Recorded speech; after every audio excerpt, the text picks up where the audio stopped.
सुनो गलती से माफ करियो। भूल जा हमके तू सपना समझ के पिया घरे डोली जाई सज धज के कि जान सुन ला तू हमारा दिल के आवाज। सुन का जहिया आई बारात तोड़ दे धोखेबाज गुजी डीजे से ज्यादा गोली के आवाज गुजी डीजे से ज्यादा गोली के आवाज तू भाना जाए रे पगलाई वाला का Music by Arya Sharma.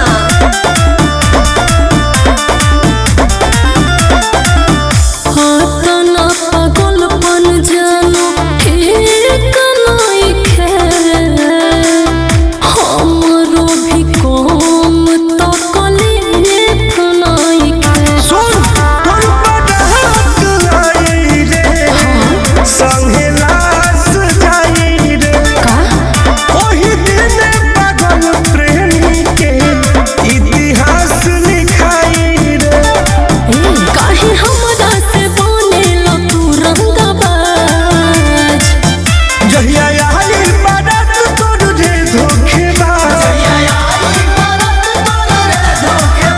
गुजी डीजे से ज्यादा गोली के आवाज गुजी डीजे से ज्यादा गोली के आवाज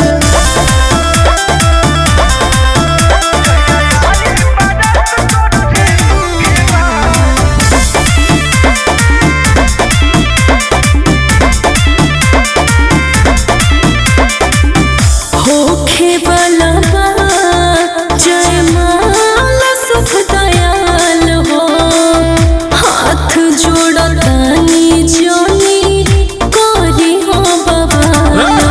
कान खोल के ते सुन बोलो टून टून के बतिया अच्छा जौन डाल से नुरवा वो कर तो छोड़ दे मुआखिया ये का ए सोनुआ को सुम रखी हो प्यार के लाज।